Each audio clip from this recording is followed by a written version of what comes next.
pihak sana sempat saya wawancara, katanya dengan adanya mengajukan kemarin nominal kerugian dari Kaniki itu terlalu mengada-ngada, pihak sana mengatakan seperti itu. Ini gimana Pak? Mengada-ngada, makanya kita hadirkan buktinya. Kami kan menghadirkan bukti surat bahwa ada surat dari berbagai pihak yang kita menjalankan kerjasamanya, ya. Itu nominalnya tertulis jelas, ada yang 4 miliar, ya. Ada yang dalam waktu dia misalnya dapat endorse buat Instagram, TikTok dan lain sebagainya. Dalam waktu 15 detik itu dia bisa menghasilkan uang 50 juta 15 menit. Kalau off air 15 detik, ya, hitungannya detik. Kalau off air dalam kota 100 sampai 150 juta per 30 menit. Gitu. Kalau keluar kota 200 bisa sampai 300 juta per 30 menit, ya. Nah, inilah fakta yang kami sajikan. Kalau mereka bilang mengada-ngada, justru mereka yang berbicara mengada-ngada. Saksinya mana? Mereka bilang ada kerugian. Saksinya ditanya, bosnya ini karyawan atau owner atau apa, dia nggak tahu. Masa asisten nggak tahu pekerjaan bosnya?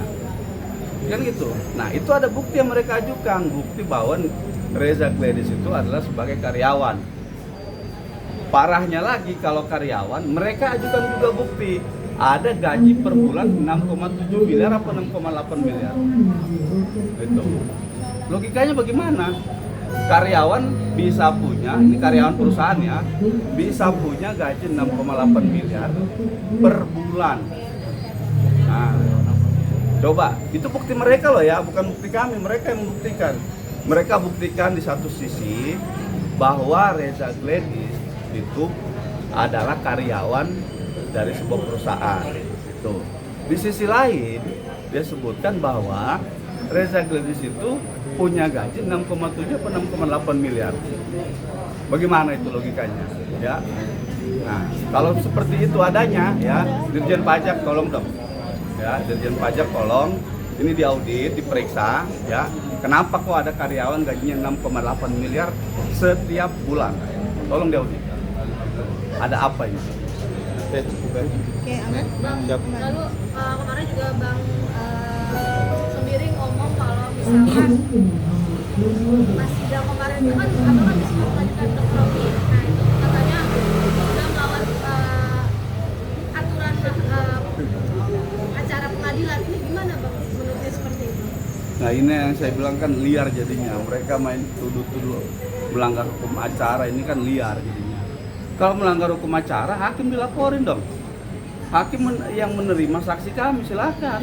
Hakim Anda laporin melanggar hukum acara, melanggar etik kode etik hakim. Ini kan jelas persidangan terbuka, ya.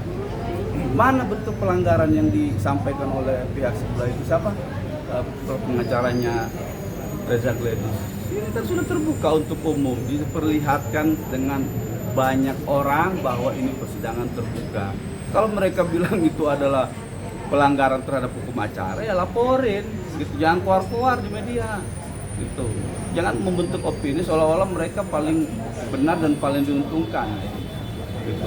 Padahal memang kita lihat, walaupun memang kita lihat mereka sering di posisi yang paling diuntungkan dalam perkara ini, gitu. Oke, Bang, kemarin juga Bang sendiri berbicara bahwa adanya kesaksian dari dokter itu ada percakapan yang berbeda dengan yang aslinya yang diberikan keterangan oleh dokter Reza Gladys. Itu seperti apa? Ya, dia menanggapi itu di luar persidangan, buat apa kita tanggepin? Ya, dia sampai kiamat juga ditanggepin di luar persidangan, buat apa? Mereka dikasih kesempatan, justru mereka yang tidak patuh sama perintah pengadilan, disuruh datang 13.30, sudah diberikan kesempatan 15 menit lagi, ya, dipanggil nih petugas ini keliling manggil sana sini, gitu. Nggak ada mereka. Contohnya apa? Padahal di depan situ. Artinya apa? Mereka ini udah dipanggil, mereka dengar, mereka tahu. Kenapa mereka nggak datang? Kalau mau keberatan pada saat itu datang, hadapin kami. Jangan bicara di pihak penggugat tidak ketakutan, bla bla dan seterusnya. Takut ini menghadirkan saksi. Padahal kita sendiri menghadirkan saksi, mereka yang nggak datang. mereka tahu ada saksinya, mereka diperintahkan untuk datang jam 13.30, mereka pula yang nggak datang.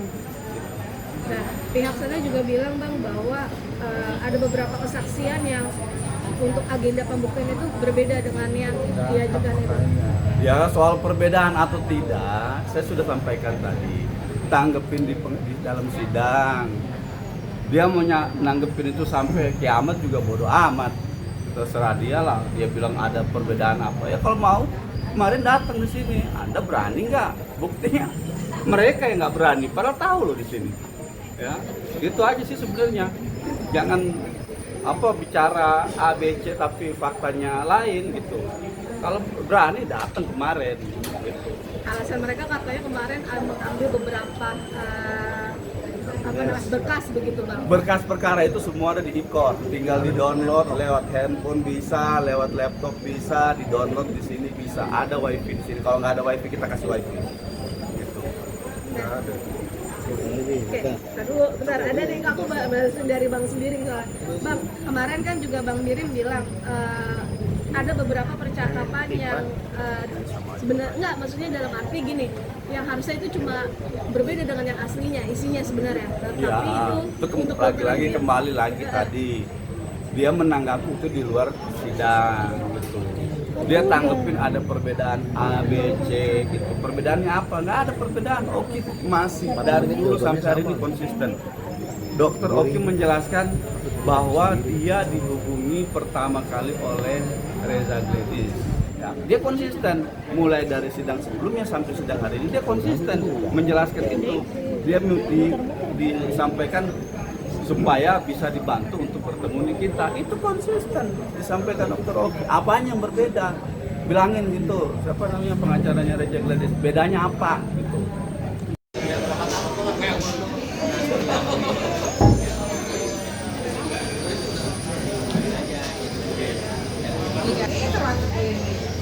kita kembali lagi.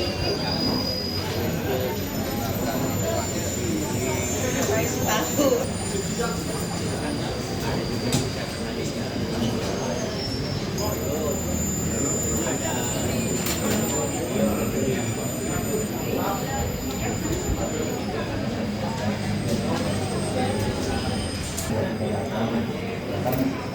Kalau kan ini kesempatan terakhir untuk terdapat menghadirkan saksi. Jadi kalau ditunggu lagi minggu depan, sidang ditunda tanggal 29 April, bukti tambahan dan sidang ditutup.